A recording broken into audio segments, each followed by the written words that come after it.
감사합니다.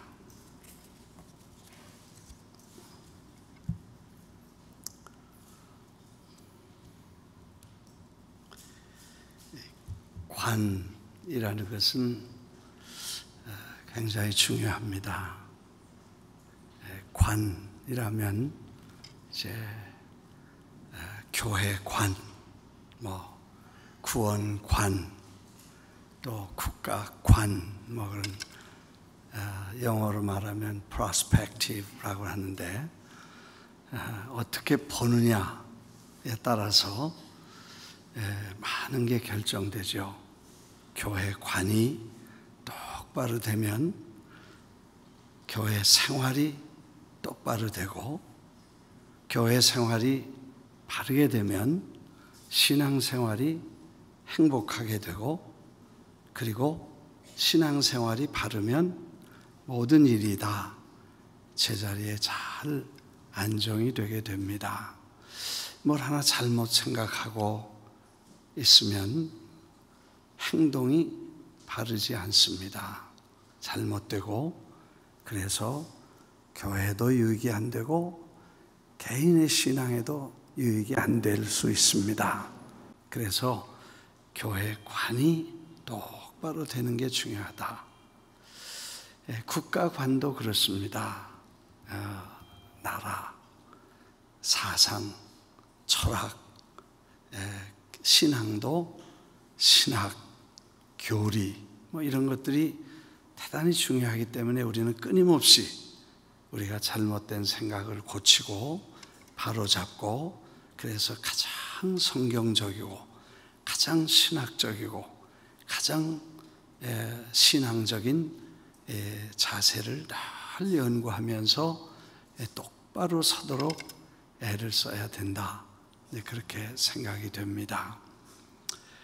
어떻게 짧은 이틀 동안 얼마나 또 어떤 주제를 가지고 말씀을 나눠야 될까 생각하다가 첫날에는 우리가 성경과 구원 또 복음이라는 그 본질적인 문제에 대해서 우리가 조금 생각할 수 있도록 시간을 갖자 생각해 봤습니다.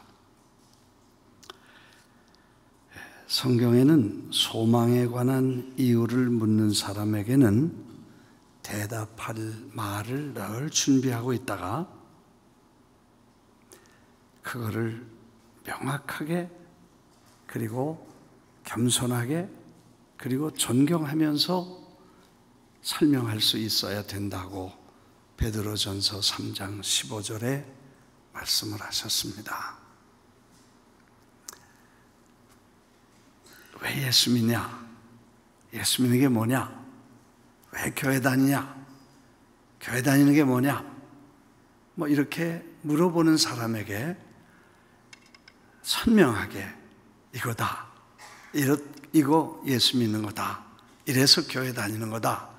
이렇게 좀 간단하고 명료하게 말할 수 있다면 참 좋겠는데 그게 그렇게 쉽지 않습니다.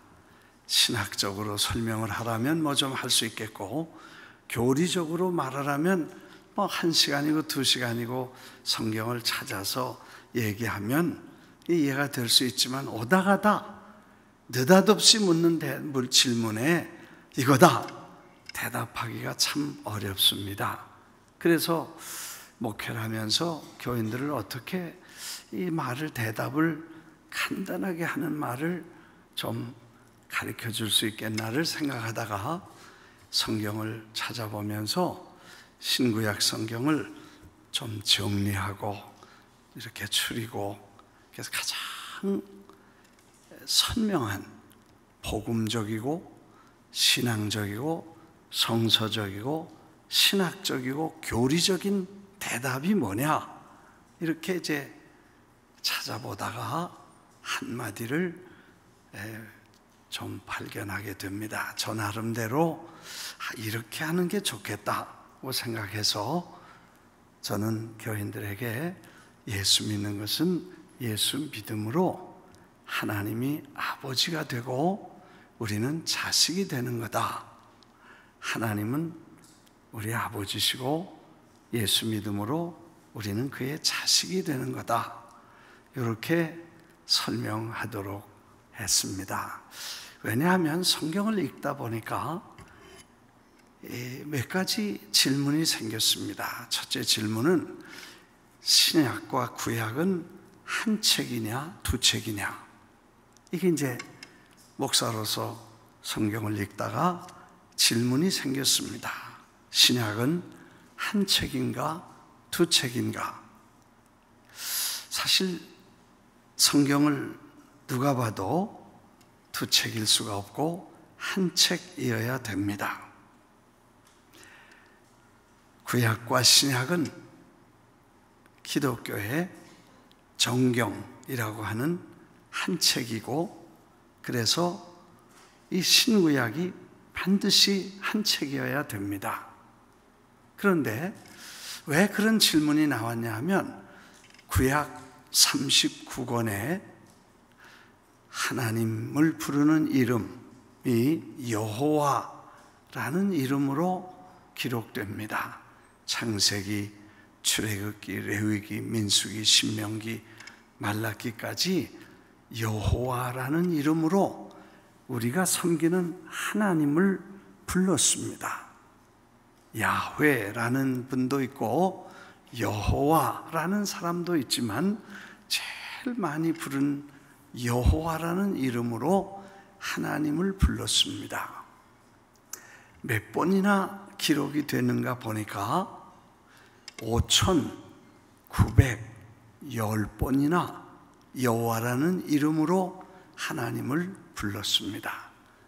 다시 잊어버리지 않게 숫자를 말씀드리겠습니다. 5,910번이에요. 그거 어떻게 그거 다 찾았냐? 컴퓨터가 찾아주더라고.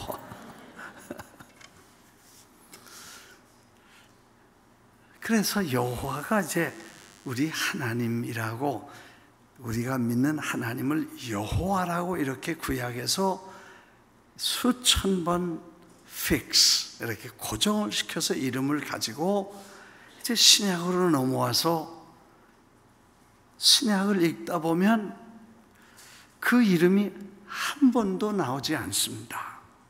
이상하게 예수님도 사실은 구약의 예언대로 구약에서 나오신 분입니다.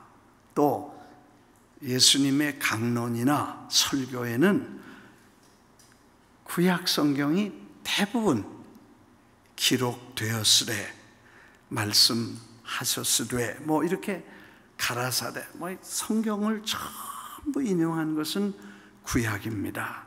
구약을 꿰뚫어 아셨고 깊이 인용하셨는데도 불구하고 예수님 자신도 한 번도 여호와라는 이름을 쓰지 않으셨고, 사도 12사도도 한 번도 그 말을 입 밖에 내지 않으셨습니다. 유명한 사도 바울도 신학과 교리를 말하면서도 한 번도 여호와라는 단어를 쓰지 않으셨습니다. 그리고 요한계시록까지 기록한 사도 요한마저도 예수님의 음성과 말씀을 잘 가슴에 새기고 백발이 성성할 때까지 주님의 말씀을 음미하던 요한도 한 번도 여호와라는 이름을 쓰지 않으셨다는 것입니다. 그래서 이제 한 책이냐 두 책이냐는 질문을 가져야 되죠. 이게 전편 후편이다, 뭐 모형이고 실체다. 그러면 이게 이름이 같아야지 한 책이라고 할 수 있지요. 어떻게 두 이름이 다르냐 하는 게, 전편에는 이런 이름으로 그렇게 많이 말하고 후편에는 한 번도 그 이름이 안 나온다면 이게 어떻게 전후편이 되고 한 책이 되냐, 이런 질문을 갖게 됩니다. 그래서 그 다음에 질문은 실수인가 아니면 과오인가 하는 것입니다. 신약에 여호와라는 이름이 없었다면, 한 번도 안 했다면 두 가지 중에 하나일 거다. 하나는 실수일 것이다. 아니면 과오일 것이다.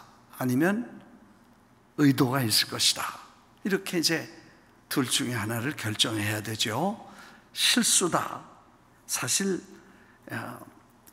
실수는 어떤 그룹이 27명 목사님 모시고 선교 여행을 간다든지 뭐 이렇게 해외를 갈 때 목사님이 비행장에 오셔서 나 패스포트 안 갖고 왔어? 뭐 이렇게 실수를 하실 수도 있겠습니다. 장로님도 그렇고 집사님, 권사님도 27명이 몽땅 패스포트를 가지고 안 갖고 올 확률은 있어요, 없어요? 거의 없죠. 그 27권을 기록한 저자들이 동시에 한 사람도 빼놓지 않고 한 번도 실수로 여호와라는 말을 안 썼다면 그거는 정말 기적 중의 기적이라고 말할 수 있겠습니다. 그런데 결국 그럴 수 없는, 실수일 수 없다면 그러면 의도라고 봐야 되죠. 그러면 그 의도가 뭐냐고 우리가 물어야죠. 왜 여호와라는 이름을 안 썼냐는 이유가 성경에 없기 때문에 그 이유를 찾으려면 그 이름 대신에 무슨 이름을 썼냐는 것을 찾아봐야 결국 그 의도를 알 수 있겠다. 그렇게 생각이 되죠. 아멘 안 하시네요. 같이 가는 거죠 지금. 부흥회 한다고 그래서 혼자 막 가면 안 돼. 그걸 자가 부흥회라 그래요. 혼자 가는 부흥회를 자가 부흥회라 그러고 같이 가야 돼요. 지금 여러분들이 제가 말씀드린 걸 잘 서론적으로 주의 깊게 들어주셔서 같이 가야 되니까. 그러면 의도가 뭐냐고 성경에 기록되지 않았기 때문에 그 의도를 찾으려면 우리가 그러면 여호와라는 이름 쓸 자리에 무슨 이름으로 다른 이름이 들어왔냐고 봐야 되는 것입니다. 그래야 의도를 찾을 수 있습니다. 그래서 찾아보니까 이 신약에 와서 여호와가 들어갈 자리, 하나님 들어갈 자리에 대부분 아버지라는 이름을 쓰셨습니다. 아버지라는 단어를 쓰셨는데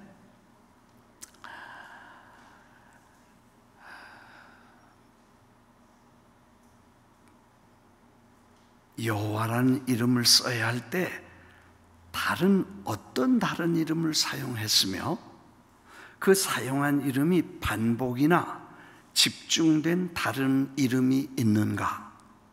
그 새 이름을 중복해서 반복해서 사용했다면 그 의도는 무엇인가?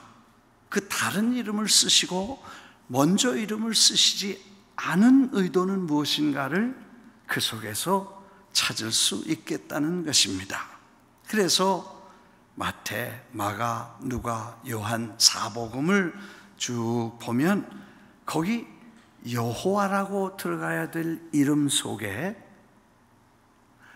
아버지라는 이름을 계속 반복해서 집중해서 넣으셨다는 것이고, 마태복음에만 37번, 마가복음에 4번, 누가복음에 29번, 요한복음에만 117번을 합치니까 사복음서에만 187번을 여호와라든지 하나님이 들어가야 될 자리에 아버지라는 이름으로 계속해서 말씀하셨다는 것입니다.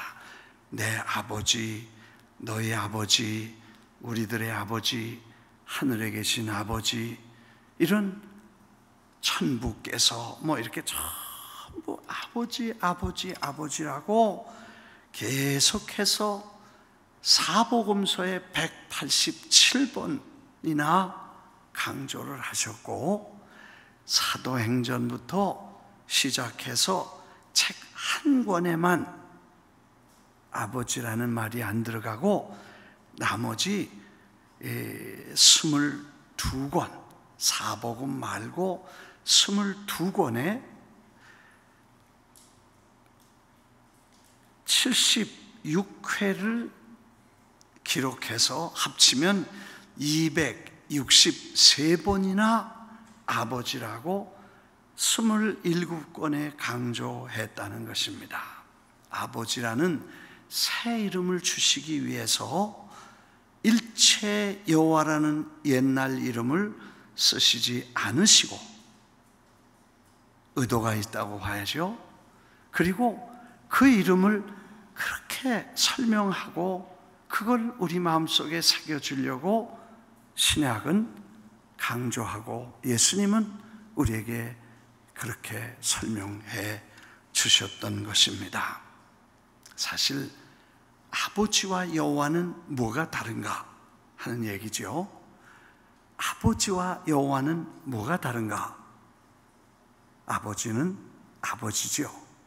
한번 따라하겠습니다. 아버지는 아버지다. 어머니는 어머니다. 이 아버지라는 단어, 어머니라는 단어, 이 단어가 주는 의미가 여호와라고 부르는 단어의 의미와 다르기 때문에 더 진하고 더 깊은 의미가 있고 더 중요한, 우리가 이해하고 깨닫고 느끼기 쉬운 단어이기 때문에 주님은 먼저 단어를 일체 쓰시지 않으시고 새 단어를 쓰시면서 우리를 하나님과 우리가 아버지와 자식이라는 관계를 강조해 주실 의도가 있었다는 것입니다. 이해가 되시면 아멘. 네. 아버지와 선생님은 다릅니다. 아버지와 판사님도 다릅니다. 아버지와 하나님도 다릅니다. 아버지하고 하나님하고는 의미가 다릅니다. 제가 우리 권사님 한 분이 저에게 하루 만나서, 목사님, 우리 딸이 아주 못돼서 아주 딸 흉을 보는데 심각하게 딸 흉을 보셔. 보통 목사님 앞에서 자식 칭찬하지 흉 보는 거 잘 안 하셔요. 왜? 한 번 찍히면 손해 많이 보니까. 그게 왜 못됐냐고 물어보니까, 글쎄, 거기에 있잖아, 내가 정부에서 500불을 받는데 100불씩 매달 떼는 거야. 그 왜 뗀대요? 그랬더니 어머니 돌아가시면 관도 사야 되고 장례 비용도 들어야 되니까, 그래서 지금 미리 관값 장례 비용 해놓고 죽으라는 얘기 같다는 거야. 그 말에 나도 뚜껑이 열렸어. 왜냐하면 그 어머니가 그 딸을 어떻게 키운 줄 나는 다 알거든. 일찍 혼자 되셔서 그 딸 하나 키워서 학교 공부시켜서 시집 보내서 미국 와서 그 손주들 말만하게 키워가지고 다 공부시킬 동안 그 어머니는 살림, 설거지, 빨래, 청소, 애들 시중 다 들으면서 정말 허리가 다, 우리 교회에서 제일 허리가 꼬부러진 분이 그 권사님이야. 허리가 꼬부러지겠도록 평생을 그 자식을 위해서 희생하고 고생하셨는데, 글쎄 그 자식이 사시면 얼마나 더 사시겠다고 돌아가시기 전에 관값 해놓고 죽으라는 게, 이게 자식으로는 이게 도리가 아니야. 그래서 내가 나도 맞장 붙이면서 못됐다 정말, 그리고 내가 권사님 걱정하지 마라. 장례식 내가 목회할 동안은 내가 다 해드릴 테니 걱정하지 말라고. 그랬더니 너무 좋아하셔. 우리 목사님이 이거라고.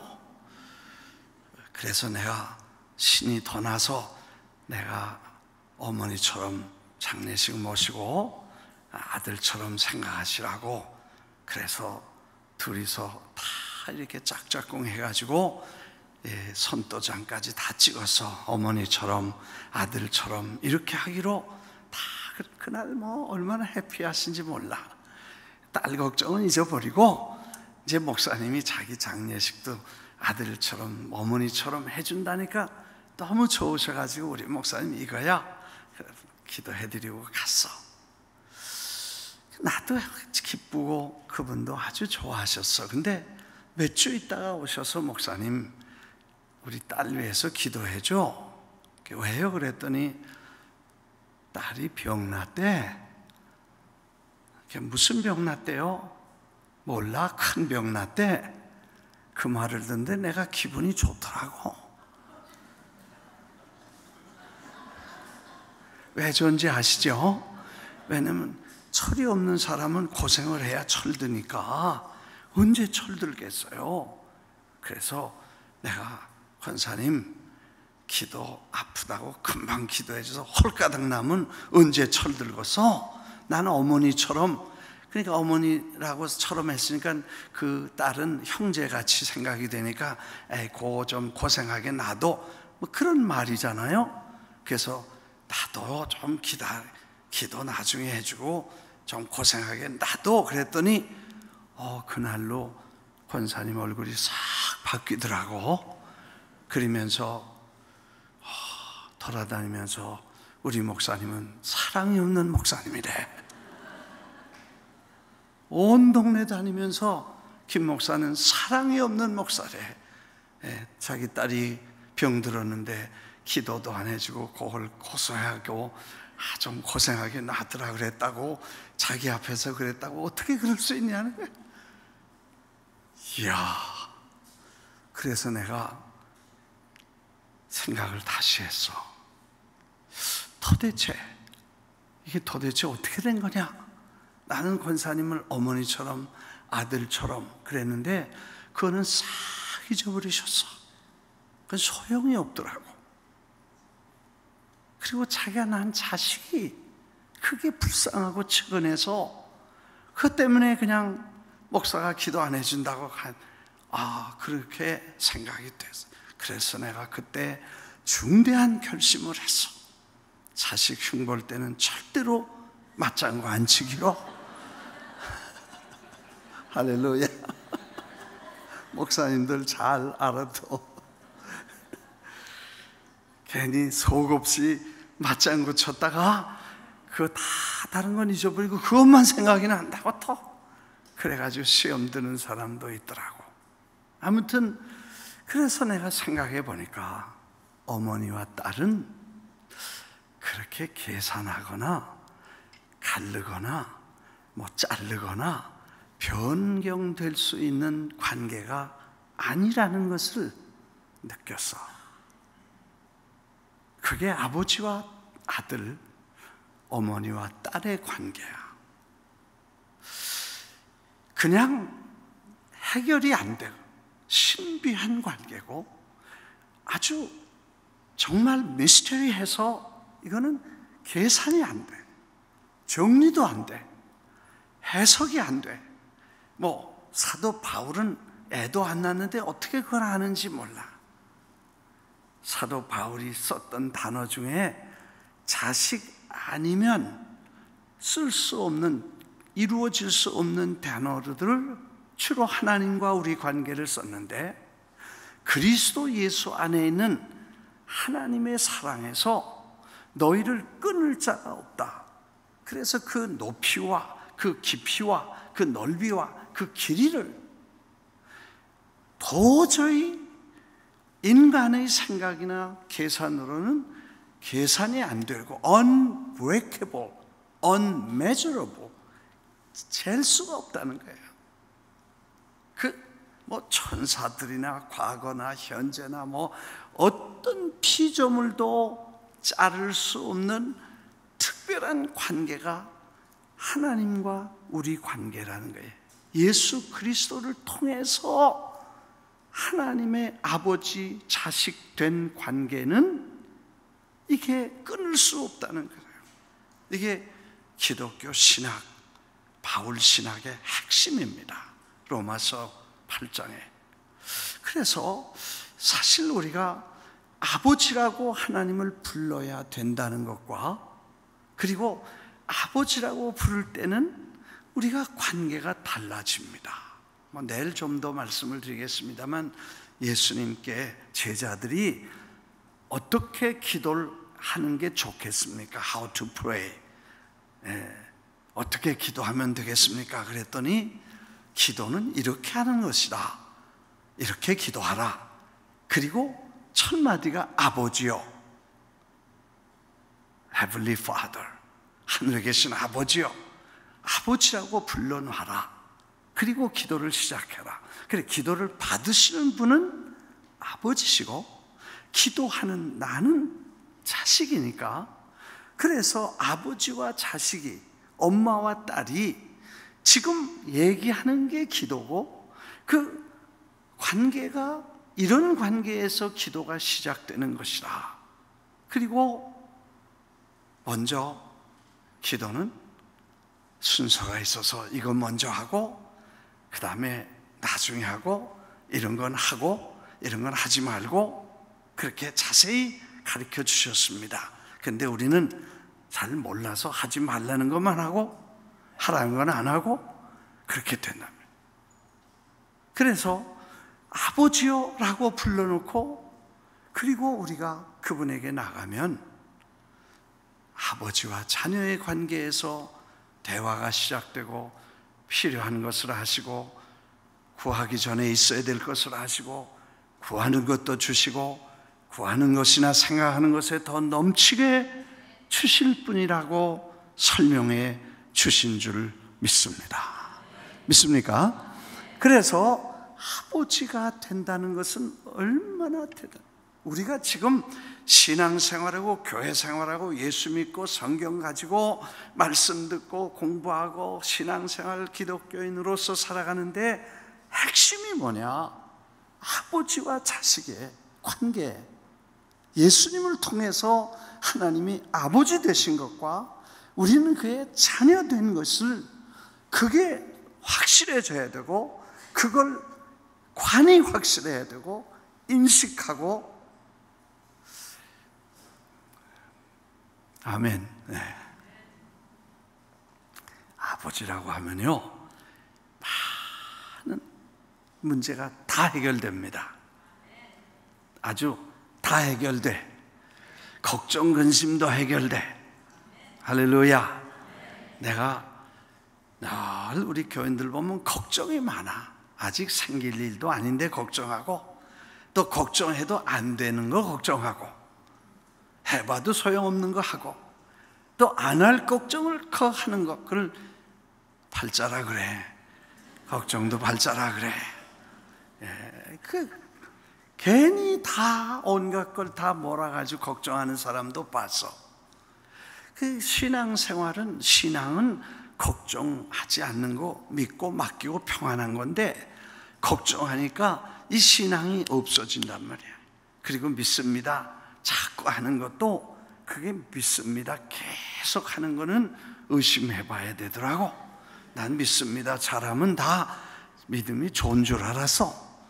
근데 믿습니다 계속 하는 사람은 나중에 보면 안 믿어진다는 얘기야. 그게 제가 목사님에게 이거 좀 운동을 할 때 이걸 좀 맡아주세요, 그리고 맡길 때 이거 좀 맡아주실 줄 믿습니다, 그리고 놓지 않고 믿사오니 막 3번씩 하면 목사님이 이걸 받겠어요 안 받겠어요? 가지고 계시라고.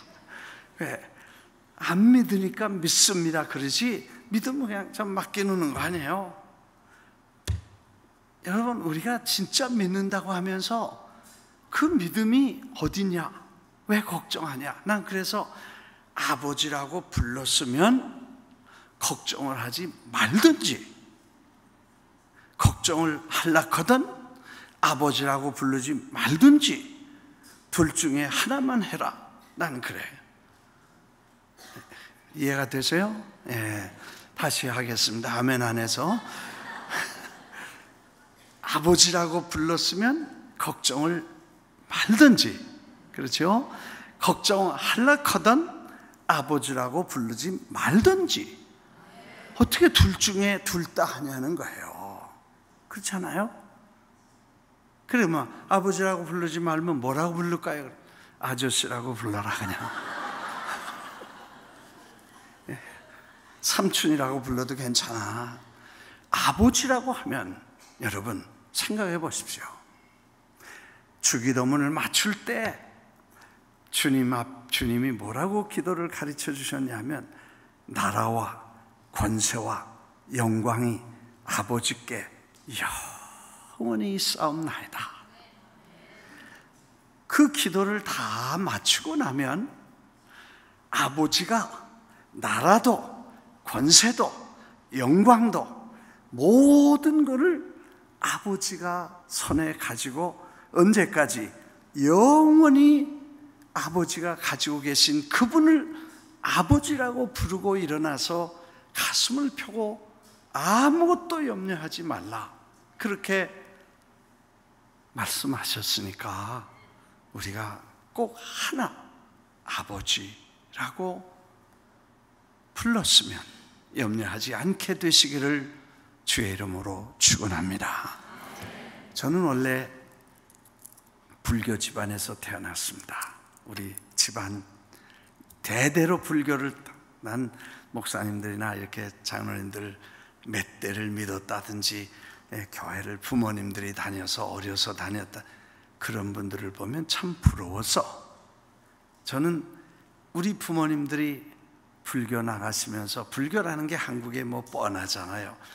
절에 가고 고사 지내고 굿하고 푸닥거리하고 그 다음에 점 보고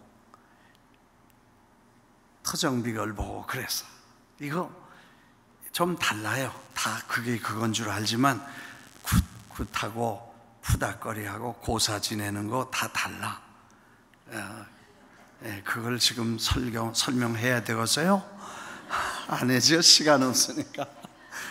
하여튼 고사를 지내면 고사 떡을 나누고, 뭐 연초가 되면 어른들, 노인들은 한글을 모르니까 토정 선생이 토정 비결이라는 거 있었어. 그걸 내가 어렸을 때 그거를 배워가지고 할머니들이 부르면 내가 가서 그걸 다 정월 2월, 3월, 4월, 5월 해가지고 그 운수를 다 봐줬어. 어렸을 때 그런 집안에서 태어났었어. 근데 우리 어머니가 절에를 다니시면서 가만히 보니까 교회 다니는 사람, 우리 집 뒤에 교회가 하나 있었어요. 조그만 장로교회가 하나 있었는데 거기 다니는 사람하고 절에 다니는 사람을 비교를 해보셨나 봐. 오랫동안 보니까 절에 다니는 사람은 가서 달라고, 복 달라고 빌고 다 부자 되고 농사 잘 되게 해달라고 빌기만 하지 자기 변화는 아주 생각을 별로 안 해. 근데 교회 다니는 사람은 가서 얼마 안 있으면 술도 끊고 담배도 끊고 뭐 노름도 끊고 이런 걸 다 끊고 사람이 제대로 되는 걸 보셨나 봐. 그래서 어느 날 얘야, 난 절에 갈 테니까 너는 교회 가라. 불교 나가는 어머니가 전도해서 내가 교회를 다녀 예수를 믿게 됐어. 할렐루야. 꼭 예수 믿는 사람만 전도하는 건 아니더라고. 그래서 제가 교회를 다녔잖아요. 아주 7살, 8살 때, 뭐 6.25 사변 지나고 나서 이제 그때니까. 그래서 제가 교회 생활을 그래서 하게 됐어요. 그리고 이제 사업도 하고 뭐 교회 성가대도 하고 주일학교 반사도 하고 뭐 교회에서 컸으니까 그렇게 뭐 교회 생활에 아주 익숙했었어. 근데 은혜를 못 받았는데 사업을 하고 뭐 바쁘니까 교회를 안 나가다가 이제 끊고 안 나가다가 정신없이 다니다가 사업이 실패하니까 이제는 자살해야 되겠다고 생각하고 죽을 결심을 하고 이제 부모님들한테 인사하러 가다가 내 생각에 갑자기 교회를 한번 가서 교회도 인사를 하고 가야지 그렇게 하고 교회 들어갔는데 그날 내가 십자가에 예수님이 나를 위해 죽으신 것과 그리고 그분이 하나님의 아들이신데 나를 위해 죽으시고 부활하신 그 예수 그리스도의 십자가에 대한 감동이 내게 오기 시작했어요. 그날부터 울기를 시작해서 6개월 동안을 교회에서 손수건을 짜가면서 울면서 하나님의 은혜를 잊게 됐어요.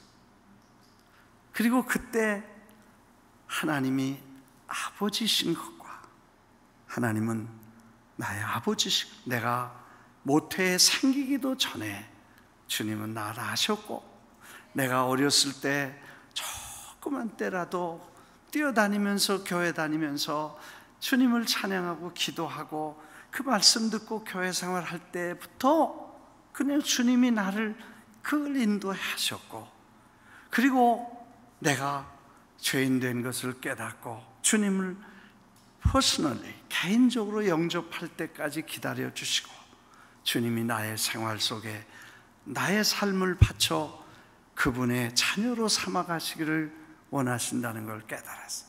그래서 하나님은 아버지라는 것을 알게 됐어요. 할렐루야. 그때는 뭐 성경에 아버지가 있는지도 몰랐어.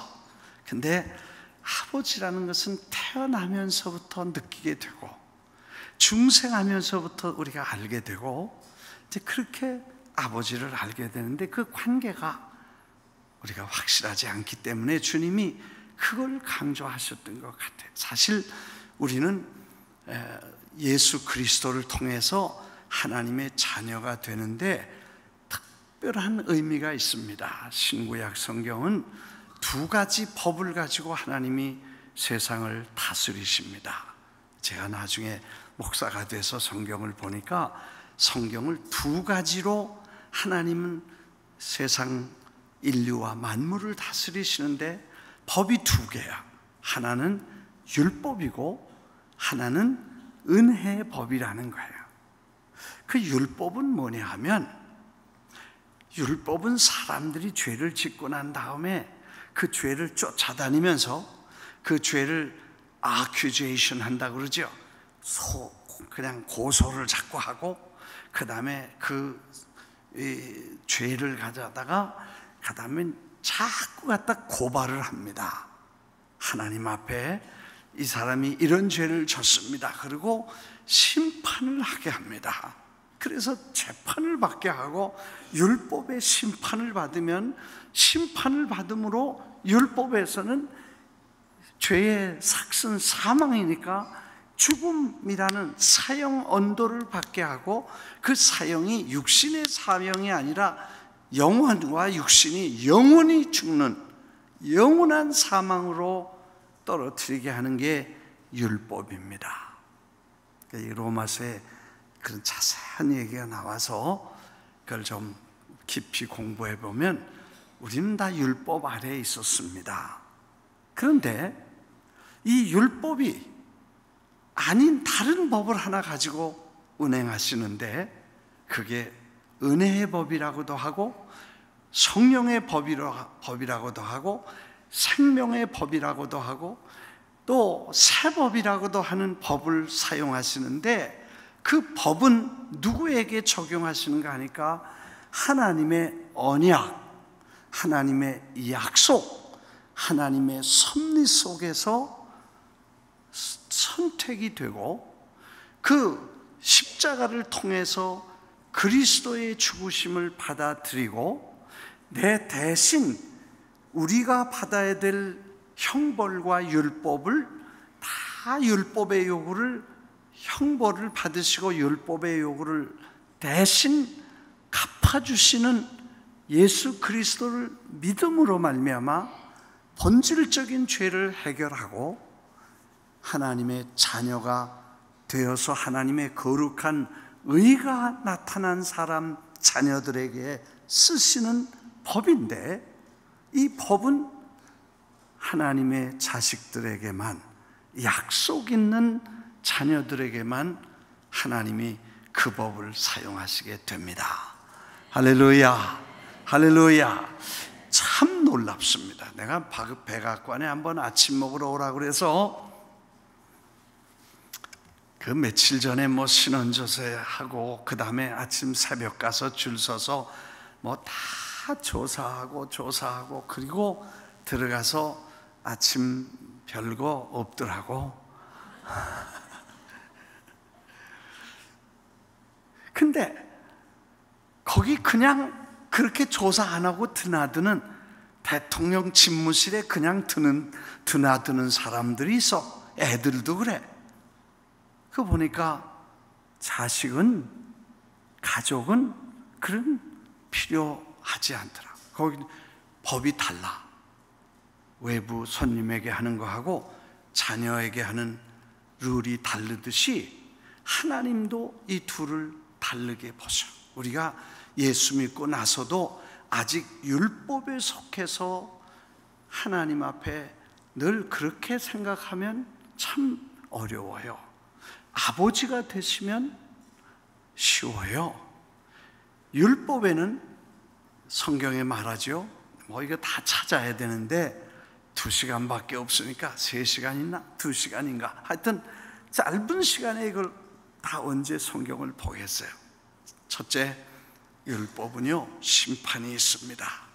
형벌이 있습니다. 저주가 있습니다. 사망이 있습니다. 율법의 종말은 형벌과 사망과 저주와 죽음입니다. 그래서 영원한 형벌을 받게 돼 있어. 근데 새 법에는 다시는 심판을 받지 아니하리라. 다시는 정죄함을 받지 아니라. There is no condemnation. 절대로 너 죄인이다, 그런 거 없다는 거예요. 정죄함이 없어. 심판과 저주가 없고 형벌이 없고 사망이 없고 그리스도 안에 있는 하나님의 영원한 생명이 예수 그리스도를 영접할 때 우리 안에 들어와서 우리가 영의 사람, 생명의 사람, 하나님의 사람으로 바뀌어지게 되는 줄 믿습니다. 그래서 아버지, 여기 오늘 성경에 보니까 내가 진실로 진실로 너에게 이르노니 내 말을 듣고 또 나 보내시는 이를 믿는 자에게는 영생을 얻었고, 사망이 아니고 영원한 생명을 얻었습니다. 믿습니까? 네. 요즘 보니까 뭐 너무 먹는 거, 뭐 오래 사는 거, 예수 믿는 사람들 너무 그러면 안 돼. 조심하. 내가 그래서 하도 그게 무슨 신앙인 것처럼 뭘 먹으면 안 되고 뭘 먹으면 되고 뭐 너무 그래 요즘. 그래서 내가 하나, 그렇게 먹으면 아침에 죽고 저렇게 먹으면 저녁에 죽고. 내가 그 말, 다른 말 하면 목사니까 그런다고 나한테 뭐라 그럴까 봐 내가 그 말 안 하지. 영생을 가졌는데, 영생을 얻었는데 뭐할라? 아침에 죽으면 어떻고 저녁에 죽으면 어떻고 한식에 죽으면 어떻고 뭐해 그건 또 그게 그렇게 중요하지 않아. 그것마저도 우리가 넘어서게 되고 우리의 약속하신 저 영원한 영생의 집을 주님이 우리에게 준비해 줬기 때문에 사는 날 동안 건강을 위해서 건강 운동도 하고 음식도 조심하고 뭐 그런 거 다 중요하지만, 그러나 우리는 영생을 가졌기 때문에. 그래서 요즘 신자들도 우리 이 권사님들 어디 가서 노래 부르라고 그랬더니 뭐 야야야야야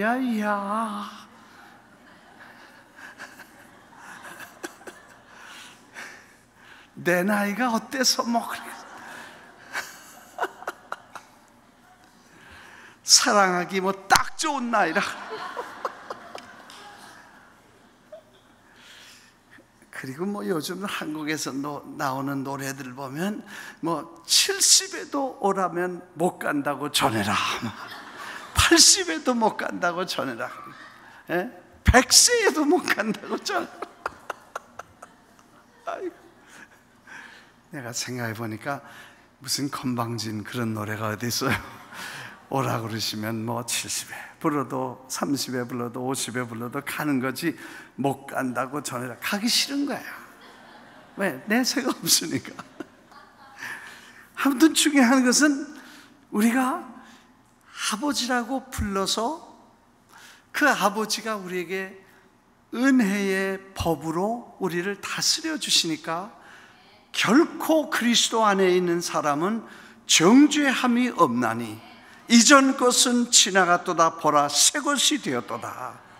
새로운 피조물이 되었다는 것입니다. 여러분, 예수 믿는 게 그래서 중요한 것입니다. 예수 믿는 게 그래서 중요하고 대단한 것입니다. 목사가 돼서 하는 말이 아니라 정말 하나님의 자식으로 태어나는 것입니다. 육으로 나는 것은 육이고 영으로 나는 것은 영인데, 사람이 거듭나지 아니하면 하나님 나라에 들어갈 수 없다고 말하고, 누구든지 저를 믿는 자마다 영생을 얻게 된다고 약속하고, 아무도 하나님의 아들을 안 믿지만 믿는 자들에게는 하나님의 자식이 되는 권세를 주셨다. 아멘, 할렐루야. 그래서 우리가 예수 믿는 게 중요합니다. 나는 우리 교인들에게, 여러분 너무 그렇게 축복을 못 받았다고 너무 그렇게 걱정하지 마시라고. 왜?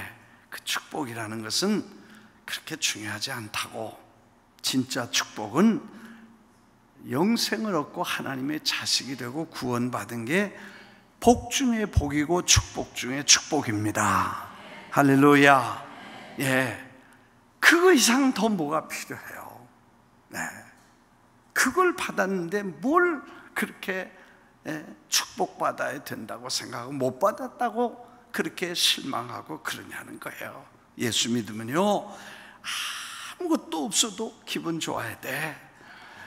별로 성공 안 해도 괜찮아. 나는 왜? 예수 믿는 건 성공 중에 성공이야. 믿으시면 아멘 하십시다. 할렐루야. 여러분, 그 이상 성공이 없어요. 괜히 기웃기웃하지 말고 쓸데없는 것에 기죽지 말아야 돼. 하나님의 자녀가 됐는데 뭘 걱정을 하고, 하나님의 자녀가 됐는데 뭘, 구원받았는데 뭘 그래요? 아무것도 없어도 기분 좋아서 있는 사람이 쪽팔려야 되는 거야. 할렐루야. 별로 가진 것도 없고 배운 것도 없고 그래도 기분 좋고 신나고 그래야 있는 사람이 쪽팔려가지고 전도가 되는 거지. 괜히 다른 사람 밑에 가서 뭐 축복받았다고 뭐 기죽고 그러는 거 아니에요. 따라하겠습니다. 그러는 거 아니다.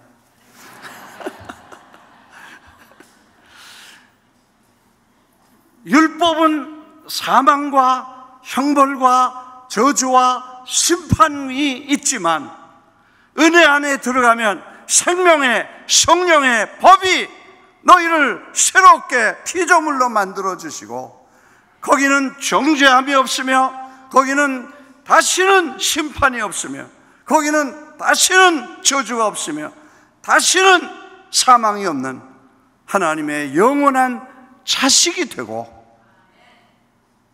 축복과 성공한 사람들인 줄 믿습니다. 이게 확실해져야 전도가 되고, 이게 확실해져야 인생의 신앙관이 확실하고 구원관이 확실한 것입니다. 근데 문제가 뭐냐? 하나님 여호와라고 부르면 우리가 우리 자신을 보면 별로 내놓을 게 없어. 따라하겠습니다. 내가 한마디 하면 여러분은 다음 걸 대신 해주세요. 벼르기도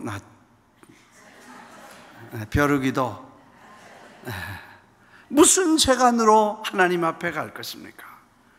율법에 의하면 이래서 죄인이고 저래서 죄인이고 아무도 갈 사람이 없어. 나는 요즘 큰 소리 치고 잘났다고 떠드는 기독교인 중에 그런 분 봐. 미안하지만 하나님의 은혜 아니면, 미안하지만 그 사람도 거기에 붙이면 아무것도 없어. 여러분, 그걸 은혜라고 그래. 내가 해서가 아니라 그냥 받는 거야. 그냥 얻는 거야. 그게 은혜야, 구원이. 하나님이 우리를 자식으로 삼았기 때문에 주시고 용서하시고 사랑하시는 것. 믿으시면 아멘 하십시다. 난 우리 집안 얘기를 해서 미안합니다. 초창기에 70년 독일에서 목회를 하다가 뉴욕에 왔는데, 뉴욕에 그렇게 바빴어. 그래가지고 그냥 이민척이니까요. 그때 광부 간호사들 있을 때 베를린에서 한 3년 있으면서 이제 그분들하고 할 때는 다 이렇게 싱글들이니까 문제가 별로 없었어요. 근데 이 이민 초기에 애들 학교 들어가야죠. 문제 생기고 갱들은 왜 또 그렇게 많은지, 차이니스 갱, 코리안 갱 해가지고 갱이 많아가지고 매일 사고 터지고, 그걸 수습하러 돌아다니다 보니까 나중에 정신없이 다니고, 집사람은 아파서 병원에 입원을 하고, 그 다음에 할머니가 애들을 보고 있는데, 한참을 그렇게 하다 보니까 나중에 우리 애가 갱한테 연관돼서, 그래가지고 고등학교 때 미국 애를 때려가지고 한국 애들을 자꾸 놀린다고 미국 애를 때려가지고, 그래가지고 경찰에 붙잡혀서 감옥에 가기 시작을 해서, 그때부터 감옥을 가는데 나중에는 대형 사고까지 쳤어. 신문에 나서 미국 신문, 한국 신문에도 계속 났어. 목회를 못한다고 나는 사임을 몇 번씩이나 했는데 장로님들이 꼭 붙잡아줘서, 목사님, 교회 우리 돌보다가 집안의 애들 망가쳤는데 교회까지 망가치려고 그러냐고 아예 결심하고, 교회 애들 우리가 기도해 줄 테니까 죽었다고 생각하고 목회하라 그래서 붙잡아서 울면서 목회를 10년을 했어. 애는 감옥에 가 있고, 그리고 시간이 가는데 너무너무 힘들었어. 자식 키우는 거 쉽지 않았어. 나는 여러분 훌륭하게 키운 분들 존경합니다. 참 귀한. 난 그렇게 못했어. 이놈들이 밤에 나가면, 집을 나가면 안 들어와. 그래서 내가 찾아다녀. 어떤 데는 찾아, 어떤 데는 못 찾아. 못 찾으면 집에 계단에 들어와 앉아서 외투를 쓰고 이슬 내리는 새벽에 앉아서 이놈이 언제나 들어올 건지 앉아서 기다리고, 그러면서 세월을 보내는데 정말 힘들었어. 신문엔 일주일에 한 번씩 미국 신문, 한국 신문 나죠. 그 다음에 무슨 말을 설교를 하겠어요. 자식을 감옥에다 갖다 놓고 무슨 말로 설교를 하겠어요. 무슨 낯으로 설교를 하겠어요. 생각해 보세요. 나는 그렇게 강심장도 아니고 철면피도 아니야. 내가 무슨 말을 하겠어요, 이 사람들에게. 그래서 매일 설교하러 올라갈 때마다 십자가에 달리는 그런 고통과 아픔을 가지고, 그리고 가서, 여러분, 하나님은, 나는 실수하지만 그분은 실수가 없으신 분입니다. 그것만 노래해서 그래야지 무슨 말을 할 게 없었어. 근데 어느 날, 다 지나간 얘기지만 어느 날 지가, 아버지 제가 잘못했어요. 미안해요. 그래. 그리고 밤늦게까지 엄마하고 지하고 나하고 앉아서 얘기를 했어. 제가 잘못했습니다. 잘할게요. 그래. 그리고 밤 깊이 얘기를 나누고, 그러고 난 다음에 지가 전에 딴 사람이 됐어. 그래서 교회 생활도 잘하고, 또 지금 제가 은퇴했지만 그 아래층에 크리스천 스쿨이 있는데 다 빚지고 아주 힘들고 교장이 뭐 몇 번 말아먹고 학교가 아주 어려웠었어요. 학교라는 게 쉽지 않더라고. 근데 그래서 그 지금 벨리포지 총장하는 조카가 와서 그거를 학교를 맡았다가 너무 힘드니까 삼촌 나 그만하고 도망가야 돼. 그래서 야, 내가 좀 심부름할 비서 하나 데려다 줄 테니까 좀 데리고 도망가지 말고 있어라 그랬더니 그 누구냐 그래서 내 아들 정간 너 심부름 좀 해주도록 부탁한다 그랬더니 아들이 오니까 아들한테 석 달 동안 인수인계를 잘 가르쳐주고 자기는 도망가 버려서, 그래서 느닷없이 교장이 돼버려서 10년 동안을 학교를 다 이렇게 세우고 그 말썽 많은 아이들 선생들 다 케어하고, 교회도 복잡한 뭐 시청이며 구청이며 뭐 건축이냐 이런 문제 있으면 지가 다 가서 처리하고 조용. 근데 놀라운 거는 자기가 잘못했습니다 하고 그렇게 말썽을 부린데도 그거 버릴 수가 없더라고. 근데 잘못했다고 하고 한번 헉을 했는데 그 순간부터 그 지난 10년 동안 그 무서운 고생과 십자가에 달리는 것 같은 아픔이나 이런 것들은 아무것도 기억이 안 나는 거야. 아버지니까 그런가 봐. 여러분, 자식 말썽 부리면요 어떻게 할 수 없어. 내 미국 처음 와가지고 고양이 한번 애들 좋아한다고 길렀어. 이게 싸기 시작을 하는데 뭐 아무 데서나 막 긁고 가구 망가치고, 이걸 얘기해도 안 돼. 그걸 트레이닝 시켜야 되는데 트레이닝 시키는 걸 몰랐어. 내가 트레이닝 안 받았으니까. 아이고 얼마나 난리를 치는지. 이 고양이를 놔뒀다가 내가 미치겠더라고. 그래서 결심을 하고 지금은 쉘터라는 게 있는 줄 알았어. 그때는 있는 줄 몰랐어. 70년대 후반이니까 그때 결심하고 이걸 어떻게 할 수가 없어. 그래서 갖다 버리기로 결정을 했어. 근데 누가 그러더라고. 가까이 버리면 돌아온다고.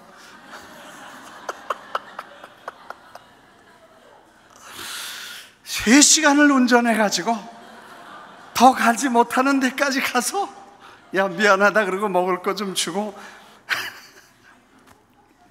너도 살아야 되지만 나도 살아야 돼. 버리고 왔어. 오면서 빨리 달려왔어. 쫓아올까 봐. 야, 근데 자식은 수천 번 버려야 될 환경인데도 한 번도 그를 버린 적이 없었어. 울며 기도하고. 예수님 말씀하신 것처럼 탕자가 나갔더니 아버지 다리 푹 펴고 편안하게 잘 먹고 잘 지내고 뜻은 방에서 그렇게 쉬지 않았어. 그날부터 문 열어놓고 그게 주님이 아버지와 자식이 뭐냐를 설명해 주셨던 것이고, 그래서 주님이 그렇게 가르쳐 주시면서 아버지를 소개해 주셨던 것인데, 제가 그 후에 알았어. 아버지라고 왜 여호와라는 이름을 의도적으로 한 번도 안 쓰시고 그렇게 수백 번 아버지 아버지 아버지 아버지라고 말씀하셨으며 강조하셨으며 가르쳐 주려고 그렇게 애를 쓰셨는지를 이해하게 돼요. 물론 우리 한국 사람들은 아버지 그러면 그냥 기절하는 분이 있어요. 왜? 끔찍해서. 내 아는 목사님 한 분이요, 아버지가 하도 많이 때려서 맷집이 좋아서 뚱뚱해졌대. 자기가 우리 교회와 설교할 때 그랬어. 하도 많이 맞았어. 자기 목적은 커서 아버지를 죽이는 게 목적이었다 그랬어요. 얼마나 고약하게 자기를 괴롭히고 엄마를 괴롭혔는지. 나중에 그분이 예수 믿었대. 그 교회에서 장로 될 때 자기한테 전화 왔더래. 아버지가 야, 내가 장로 장립한다. 그래서 자기가 전화로 아버지 그거 받으면 안 돼 그랬대. 그리고 그동안에 받았던 거 퍼볼 거 다 퍼붓대. 다 들으시고 회개하고 잘못했다 그러더래. 우리가 그런 아버지도 있을 수 있고, 어머니에게 상처받아서 힘들 수도 있어요. 사람이기 때문에. 그러나 하늘에 계신 우리 아버지는 악한 자라도 좋은 것을 줄 줄 알거든. 하물며 하늘에 계신 너의 아버지께서 너에게 좋은 것을 주시지 않겠느냐. 그렇게 말씀하던 그분의 그 아버지, 그걸 우리가 아버지와 우리 관계라는 사실을 단절이 불가능하고, 계산이 불가능하고, 측정이 불가능하고, 이간이 불가능해. 어떤 것도 불가능해. 그건 뭐 남자건 여자건 뭐 아들이건 딸이건 관계없이. 네, 태국에 우리 동서가 그 목회를 하는데 서울에 와서 만났어. 웬일이냐 그랬더니 자기 딸 둘 있는데 서울에 시집을 보내서 둘 중에 하나가 또 애를 낳기 때문에 와서 엄마가 산간 해주러 왔다고 그래.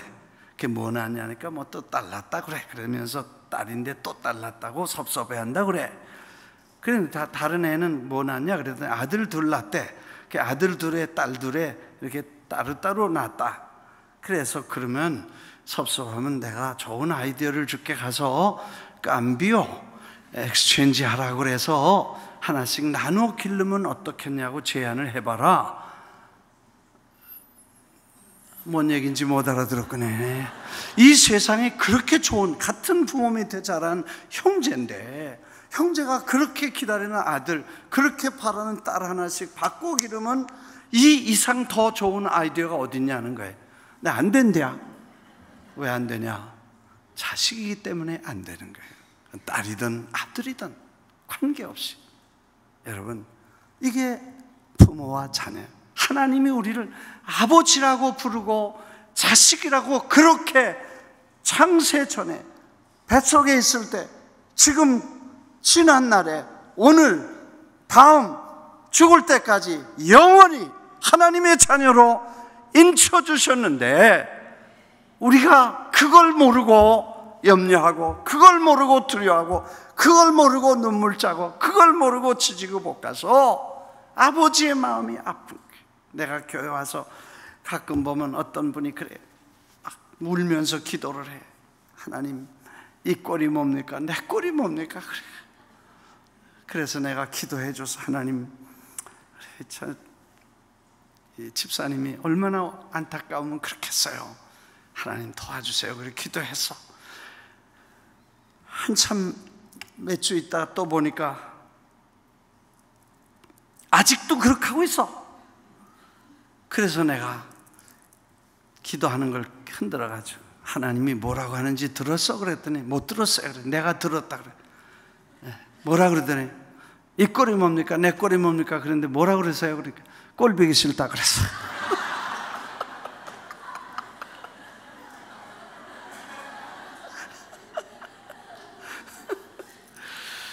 여러분, 하나님이 자식이 됐는데 그 자식으로서 아버지 감사합니다. 할렐루야. 그리고 영원을 소유하고 천지와 만물을 지으신 아버지가 나와 함께 계신데 괜찮습니다. 그리고 그냥 감사하면 아버지가 얼마나 좋아하시겠냐. 괜히 안 받은 거, 없는 거, 그것만 아프고 그것만 가지고, 그거 다 필요해요. 있어야 되기 때문에 주셨다고 생각하면 결국 나중에 보니까 다 잘 되게. 나중에요, 자식 문제 생긴 사람은 뉴욕에서 다 나한테로 상담 와. 제일 잘못하는 거 두 가지가 있어. 내가 이제 밤늦게 전화가 왔어. 이 플로리다에서 전화가 왔는데, 두네가 다 의사신데 애가 밤에 나갔다는 거예요. 그러니까 2시에 전화 오는 건 문제가 있잖아요. 그래서 이제 제가 전화를 받아가지고 자다가 깨서 왜 그러냐고 했더니 급해서 전화했대. 목사님 생각이 났대. 그래서 뭐 플로리다든지 어디든지 애 말썽되면 나한테 전화와. 왜? 내가 경험자니까네. 그래서 나보고 어떻게 했으면 좋겠네. 그래서 내가 뭐라고 그랬길래 나갔냐 그랬더니 나가라고 그랬다는 거야. 왜 나가라고 그랬냐? 있어라 그래 이놈의 새끼. 있어라 그래야지. 왜 나가라 그랬냐? 얼씨구나 나갔다는 거야. 내가 여러분 절대로 야단시대 나가라 죽어라 그런 말 하지 마세요. 그러면 진짜 나가 죽을 수도 있으니까 그렇게 하지 마. 그래 내가 물어봤어요. 그 나갔는데 시원하냐 그랬더니 안 돼. 잠이 안 온대. 그럼 어떻게 하냐 그래 찾아보는데 세븐일레븐이나 무슨 이런 밤에 당구장이나 거기 몇 군데 조그만 동네니까 거기 가 찾아보면 있을 거라고 그랬더니 가보니까 정말 그 쭈그리고 앉아있더래 거기.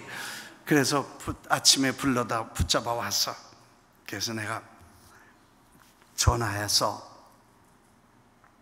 그놈이 왜 그러냐면 아버지 엄마가 날 위해서 이렇게 모든 걸 준비해 주시고 아버지가 엄마가 나를 사랑한다고 그런 게 느껴지지 않아서 그런 거니까 특히 엄마 아빠가 나도 고생해서 여기까지 왔는데 너 고생 안 하면 사람 안 된다고 그냥 맥도날드 가서 뭐 3불짜리 5불짜리 일해라 그러고 돈 조금 주고 고등학교 다니는 애를 그렇게 훈련시킨다고 한 게 이제 애가 우리 어머니는 밀리언웨어였지만 나는 거지다 그렇게 생각이 된 거야. 그래서 자기는 고등학교 때려치우고 돈 벌어야 된다고 나간 거야. 그래서 그러지 말고 그는 불러다 놓고 앉아서 야, 이 집하고 이거 다 병원이 2개나 있었는데 이 사무실하고 다 네 거야. 그랬더니 Are you kidding me? 그렇게 말할 거라고 그랬더니 진짜 그렇게 말하더래. 그래서 서류로 써줘라. 지가 팔아먹지만 못하게 이거 다 우리 죽으면 다 너희 거다. 그리고 써서 사인까지 해서 줘라. 그래서 그러면 지가 일도 안 하고 건덕건덕 깡패나 되고 그런 거 아니냐고. 안 그렇게 되는 놈도 있지만 이미 됐으니까 이제 돌아올지도 모른다 그랬어.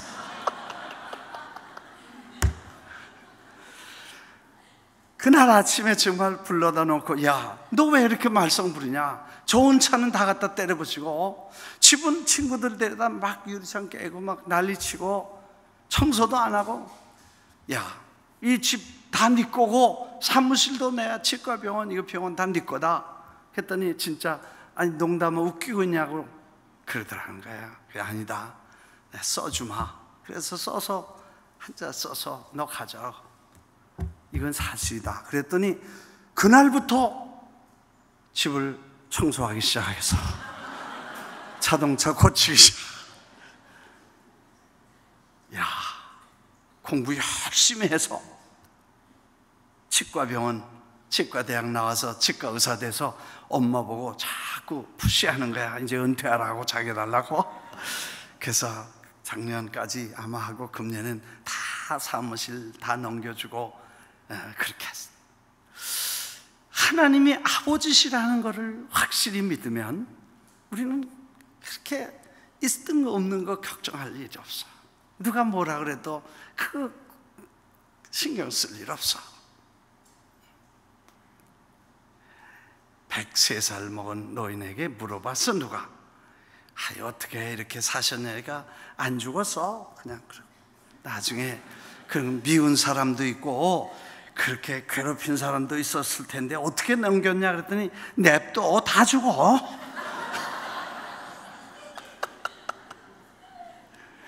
하나님이 아버지시니까 냅둬. 아멘이요? 네, 냅둬. 그게 무슨 의미가 있냐는 거예요. 하나님이 같이 하시는데 아버지신데 나는 이거를 신자들이 아버지 하고 불러서 정말 오냐. 그분이 우리를 여러분이 아버지로 믿어드리는 것을 아버지는 기다리셔. 그걸 좋아하셔. 그리고 그걸 바라고 계셔요. 내일 제가 좀 더 간증을 드리겠습니다만, 그 아버지라는 거 하나 믿고 저는 내 일생일대에 수많은 기적과 목회의 기적과 선교의 기적과 하여튼 여러분이 상상할 수 없는 일들이 일어났어. 지난 몇 년 동안 남미에서 100만 명의 아이들을 29개 운동장에다 모아가지고 주님이 저들을 사랑하신다는 것을 보여주면서 100만 명, 여러분 상상 못, 그 수많은 29개 운동장을 1불도 안 내고 그냥 하나님이 다 빌려놓으시고 기적이 일어나는 거예요. 아버지라는 거 그렇게 믿어드리면 그분은 지금도 우리를 통해서 놀라운 일을 이루어가기를 원하시는 줄 믿습니다. 제가 시계를 들고 있는 것은, 저기도 시계가 있어요. 근데 설교자가 시계를 들면 청중이 희망을 갖는다, 뭐 그래서 제가 이걸 지금 보면서 하고 있으니까 아멘이요. 예. 그래서 다 이민교회 하면서 다 피곤한데 괜히 시간 안 보고 그냥 저 사람 도대체 언제 끝날 건지 모르고 이러면 이거 곤란하잖아요. 그래서 지금 모처럼 우리 목사님이 초청해 주셨는데 제가 와서 괜히 실례되면 안 됐잖아요. 그래서 시계를 가지고 있으니까 걱정하지 마시고 조금만 더 할게요. 3일 할 걸 이틀에 하니까, 그러니까 이제 한 시간 하나 반 해도 괜찮은 거죠. 물론 이제 아버지의 자녀가 됐기 때문에 육신에 속하지 않고 영에 속했기 때문에 율법에 속하지 않았으니까 이제는 성령의 지배를 받는 훈련을 해야 되죠. 하나님의 자식이 됐으니까 자식된 훈련을 해야 되고 자식답게 사는 훈련을 해야 돼요. 뭐 훈련 안 해서 잘못했다고 해서 너는 잘났다, 너는 자식 아니다, 그렇게 자르는 건 아니에요. 하나님이 자를 자, 끊을 자가 없으니까. 한번 자녀가 되면, 예수 그리스도를 통해서 하나님의 자녀가 되면, 그리스도를 버리고 십자가의 피를 거부하지 않는 이상 하나님의 자녀에서 영원히 하나님은 여러분을 자녀로 삼으시는 줄 믿습니다. 그럼에도 불구하고 그렇기 때문에 우리는 자녀답게 하루하루 성령이 우리를 지배하시도록, 생명의 성령의 법이 우리를 지배하도록 육신의 일을 저버리고 영의 일을 택하고 성령 안에서 날마다 성령이 말씀하시는 인격인 사랑과 희락과 화평과 오래 참음과 자비와 양선과 충성과 온유와 절제와 같은 성령의 하나님의 성품, 아버지의 DNA를 우리 속에서 끊임없이 개발하고 하나님의 인도를 받게 되시기를 주의 이름으로 축원합니다. 이제 결론을 짓습니다. 어떤 분이 최근에 이런 책을, 미국 분이 책을 냈는데 아직 내용을 다 못 읽었습니다. 제목에 붙잡혀서 정말 대단한 각성이다. 그 책의 제목은 이런 것입니다. 기독교인들에게 두 가지 질문을 합니다. 평생 영적 노예로 살 것인가? slavery라는 말을 썼어요. 평생 spiritual slavery로 살 것인가? 아니면 sonship, 자식의 신분과 권세를 가지고 살 것인가? 라는 질문을 했습니다. 중요한 질문입니다. 오늘 우리는 예수 그리스도를 믿고 하나님을 아버지라고 부르면서도 끊임없이 우리가 스스로 지은 죄나 나의 허물과 성격이나 캐릭터나 인격이나 이런 갈등과 고통 속에서 우리 자신에 대한 자신감을 잃어버리고 끊임없이 영적 침체, 우울증, 디프레션에 걸려서 하나님이 주신 그 감격스러운 그 감동의 자녀의 그 직분을 잊어버리고 사는 수많은 사람들에게 질문한 질문이 영적 슬레버리로 살 것이냐, 선십으로 살 것이냐, 자녀답게 자녀로 살 것이냐, 노예로 살 것이냐 하는 것이 이분의 질문이었습니다. 저는 여러분이 자녀로 살게 되시기를 주의 이름으로 축원합니다. 축원합니다. 정말 하나님의 자녀답게 가슴을 펴고, 주님도 아십니다. 나도 압니다. 부족하지만 날마다 주님의 은혜로 한 걸음씩 가서 주님의 은혜를 입게 될 줄 믿습니다. 우리 자식이 결혼을 해가지고 내가 말썽 부릴 때 그랬거든. 야, 이놈아, 너도 너 같은 자식 한번 낳아봐야 내 심정을 안다 그래서 어느 날 결혼해서 애를 낳아서, 애 낳을 때 엄마가 애 낳을 때 아빠가 가서 이제 도와준다고 갔는데 애기를 낳아서 이렇게 스쳐가지고 안았나 봐. 근데 지가 눈을 뜨는데 자기 눈하고 마주쳤는데 자기가 눈물이 펑 쏟아졌대. 그래, 그게 자식이다. 그게 뭐 잘해서 아니고 잘못해서도 아니고 자식이기 때문에 눈물이 나는 거다. 이게 하나님이 우리를 보실 때 그렇게 보셔야 해결이 되는 거다. 하나님이 우리를 자식으로 봐서 그냥 눈이 마주치면 찡하시고, 우리가 가서 아버지 그러고 울면 주님도 눈 울으시고, 이게 하나님의 아버지만 하실 수, 어머니만 가질 수 있는 유일하게 관계인 것을 예수님이 아시기 때문에 여호와라는 말을 입 밖에도 내지 아니하시고 아버지라고 강조하셨던 것이 아닌가 짐작해보게 됩니다. 어느 집에 두 아이가 있었는데 하나는 엄마가 낳고 하나는 입양을 해왔습니다.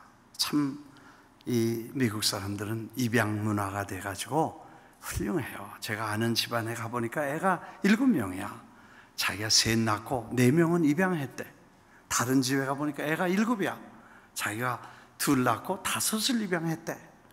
도대체 하나 기르는데도 나는 이렇게 고생하는데 어떻게 이렇게 많이 길렀냐 그랬더니 자기도 힘들었대. 그렇지만 걔들 내가 안 돌보면 누가 돌보겠냐 그러더라고. 야, 훌륭해. 참 미국이 그런 저력이 있잖아요. 근데 그 집에도 둘이, 하나는 엄마가 낳고 하나는, 애가 이제 둘이서 티격태격 하잖아요. 애들이니까 싸우는 거야. 막 싸우다가 멀리서 엄마가 보니까 저게 싸우고 있는데, 나도 애들 싸워야 잘한다 그랬는데, 나중에 싸우는데 그 자기가 낳은 애가 데려온 애에게 나는 우리 엄마가 낳고 너는 데려와서 이렇게 말하는 거를 엄마가 들은 거예요. 엄마가 깜짝 놀래가 뛰어가서 너 지금 뭐라고 그랬냐?